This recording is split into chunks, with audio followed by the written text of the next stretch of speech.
ನಮಸ್ಕಾರ. ನಾವು ಎಷ್ಟು ದಡ್ರಿ ಅಂದ್ರೆ ಭಾಳ ದಡ್ರಿ,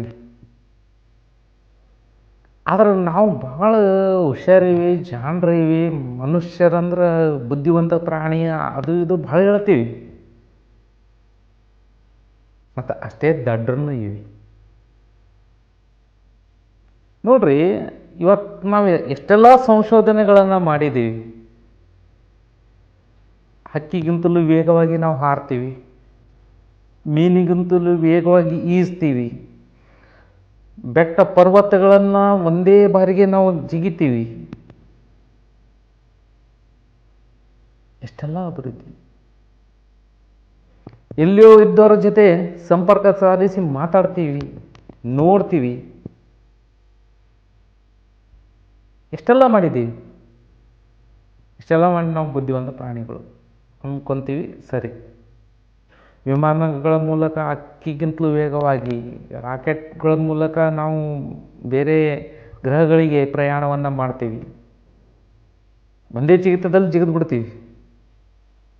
ಮೀನಿಗಿಂತಲೂ ವೇಗವಾಗಿ ಸಬ್ಮರೀನ್ಗಳ ಮೂಲಕ, ಹಡಗುಗಳ ಮೂಲಕ ಚಲಿಸ್ತೀವಿ. ಆಧುನಿಕ ನಾವು ಮನುಷ್ಯರೇನಿದ್ದೀವಿ, ತುಂಬ ಸೌಲಭ್ಯಗಳನ್ನು ಪಡ್ಕೊಂಡೀವಿ, ಅದನ್ನು ಕಂಡುಹಿಡ್ದೀವಿ, ಸಂಶೋಧಿಸೀವಿ. ಬುದ್ಧಿವಂತರು ನಾವು, ಸರಿ, ಒಪ್ಪೋಣ. ಆದರೆ ನಾಳೆ ಏನಾಗ್ತದಂತ ನಮ್ಗೆ ಗೊತ್ತಿಲ್ಲ. ಅದೇ ನಮಗೆ ಸಮಸ್ಯೆ ಆಗುತ್ತೆ. ಈ ಮುಂದಿನ ಕ್ಷಣದಲ್ಲಿ ಏನಿದೆ ಅಂತೇಳಿ ನಮ್ಗೆ ಗೊತ್ತಿಲ್ಲ. ಆ ಗೊತ್ತಿಲ್ಲದ ದಡ್ಡರು ನಾವು, ಭವಿಷ್ಯ ಗೊತ್ತಿಲ್ಲದ ದಡ್ಡರು ನಾವು. ನಮಗೆ ಭವಿಷ್ಯದ ಬಗ್ಗೆ ಏನೂ ಗೊತ್ತಿಲ್ಲ. ಯೋಜನೆಗಳಿದ್ದಾವೆ ನಮ್ಮ ಹತ್ರ, ಯೋಚನೆಗಳೂ ಇದ್ದಾವೆ.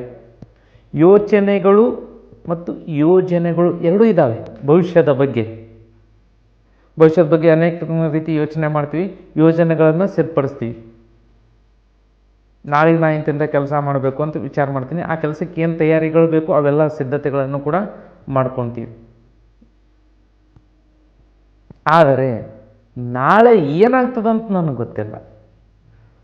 ನಾಳೆ ನಾನು ಮಾಡಬೇಕಾದ ಕೆಲಸ ಮಾಡ್ತೀನಿ ಅನ್ನೋ ಆತ್ಮವಿಶ್ವಾಸ ಇವತ್ತು ನನಗಾದ. ಆದರೆ ಅನಿವಾರ್ಯ ಏನೋ ಬೇರೆ ಕೆಲಸ ಬಂದಾಗ ಅದು ಬಿಡ್ತೀನಿ, ಮತ್ತೊಂದು ಕೆಲಸಕ್ಕೆ ನಾನು ಹೋಗ್ತೀನಿ. ಇದೇ ಕೆಲಸ ಹಿಂಗೆ ಮಾಡ್ತೀನಿ ಅಂತ ಗೊತ್ತಿಲ್ಲ. ಆದರೆ ತಕ್ಷಣ ಸಾವಾದ್ರಿ ಬಿಟ್ಟು ಹೋಗೋದೆ, ಎಲ್ಲವನ್ನ ಬಿಟ್ಟು ಹೋಗೋದೆ, ಅದನ್ನು ಕೂಡ ನಮ್ಗೆ ಗೊತ್ತಿಲ್ಲ. ಹೀಗಾಗಿ ನಾಳೆ ನಮಗೆ ಏನು ಅನ್ನೋದು ಗೊತ್ತಿಲ್ಲ. ನಾಳೆ ಅಲ್ಲ, ಮುಂದಿನ ಕ್ಷಣ ಏನು ಅನ್ನೋದು ನಮಗೆ ಗೊತ್ತಿಲ್ಲ. ಹಾಗೆ ಭರವಸೆಯಲ್ಲಿ ಬದುಕ್ತಾ ಇದ್ದೀವಿ. ಭರವಸೆಯಲ್ಲಿ ಬದುಕುವುದೇ ಬದುಕು. ಗೊತ್ತಿಲ್ಲ, ಭರವಸೆಯಲ್ಲಿ ಬದುಕುವುದೇ ಬದುಕು. ಗೊತ್ತಿದ್ದರೆ ಸ್ವಾರಸ್ಯವೆಲ್ಲ ಕೆಟ್ಟು ಹೋಗ್ತದೆ. ಇಲ್ಲಿ ನಾವೀಗೇನಾಗ್ತದಂತ ನಮ್ಗೆ ಇವತ್ತೇ ಗೊತ್ತಾಯ್ತಂದ್ರೆ ಆ ಕುತೂಹಲ, ಸ್ವಾರಸ್ಯನೇ ಉಳ್ಕೊಳ್ಳೋದಿಲ್ಲ ಅಂದ್ರೆ ಅಲ್ಲಿ ಜೀವನದಲ್ಲಿ ಒಂದು ಕುತೂಹಲ, ಜೀವನಕ್ಕೊಂದು ಕುತೂಹಲ ಬೇಕು. ಅದು ಏನದ ಅನ್ನೋದು ಬೇಕು. ಆ ಕುತೂಹಲ ಹೋಯ್ತು ಅಂದರೆ ಅಲ್ಲಿ ಯಾವುದೇ ರಹಸ್ಯ ಉಳಿಲಿಲ್ಲ ಅಂದರೆ ಅದರಲ್ಲಿ ರಸನೇ ಹೋದಂಗೆ ಆಗ್ತದೆ. ಅದಕ್ಕಾಗಿ ನಾಳೆ ಗೊತ್ತಿಲ್ಲದ ದಡ್ಡರು ನಾವೇನಿದ್ದೀವಲ್ಲ, ಅದು ಗೊತ್ತಿಲ್ಲಾರ್ದಂಗೆ ಇರಬೇಕು. ಅದು ಅನಿರೀಕ್ಷಿತವಾಗಿ ಬರಬೇಕು, ನಾವು ಅನುಭವಿಸ್ಬೇಕು, ಹಾಗೆ ಸಾಗಬೇಕು. ಅದು ಜೀವನದಕ್ಕೊಂದು ಹೋರಾಟ ಉಂಟಾಗ್ತದೆ. ಅದೊಂಥರ ಖುಷಿ ಕೊಡ್ತದೆ. ಓಕೆ, ಹೋರಾಟದಲ್ಲಿ ಖುಷಿ ಕೂಡ ಇದೆ. ಎಲ್ಲವನ್ನ ಸೌಲಭ್ಯ ಕಲ್ಪಿಸಿ ಒಬ್ರಿಗೆ ಒಂದು ಕೋಣೆಗೆ ಇಟ್ಬಿಡ್ರಿ, ಊಟ ಟೈಮಿಗೆ ಅವ್ರಿಗೆ ತಿನ್ನೋಕ್ಕೆಲ್ಲ ಸೌಲಭ್ಯ ಕೊಡ್ರಿ, ಟಿ ವಿ ಕೊಡ್ರಿ, ಮೊಬೈಲ್ ಕೊಡ್ರಿ, ಅವ್ರಿಗೆ ಏನು ಮನೋರಂಜನೆಗೆ ಏನೇನು ಬೇಕು ಎಲ್ಲ ಕೊಡ್ರಿ. ಕೊಟ್ಟು ಒಂದು ಕೋಣೆಯಲ್ಲಿ ಇಟ್ಟು ನೋಡ್ರಿ, ಒಂದು 4 ದಿನಕ್ಕೆ ಅವ್ರ ಜೀವನ ಪೂರ್ತಿ ಬೇಸರ ಆಗಿಬಿಡ್ತದೆ. ಯಾಕಂದರೆ ಹಂಗೆ ಬದುಕೋಕೆ ನಮ್ಗೆ ಆಗೋದಿಲ್ಲ. ನಮ್ಮ ಬದುಕಿನಲ್ಲಿ ಏರು ಇಳಿವು ಎಲ್ಲಷ್ಟು ಬೇಕು. ಏರು ಇಳಿವು ಬಂದಾಗ ಆ ಬದುಕಿಗೊಂದು ವೇಗ ಸಿಗ್ತದೆ, ಬದುಕಿಗೊಂದು ಅರ್ಥ ಬರ್ತದೆ. ಅದಕ್ಕಾಗಿ ಭವಿಷ್ಯದ ಬಗ್ಗೆ ಚಿಂತೆ ಬೇಡ. ಅದು ಗೊತ್ತಿಲ್ಲದೆ ಇದ್ರಲ್ಲೇಕ, ನಾವು ದಡ್ಡರಿದ್ರೇ ಇರ್ಲೇಕ. ಅದನ್ನು ಅನುಭವಿಸುವಂಥ ಅವಕಾಶ ನಿಮ್ಮದಾಗಲಿ.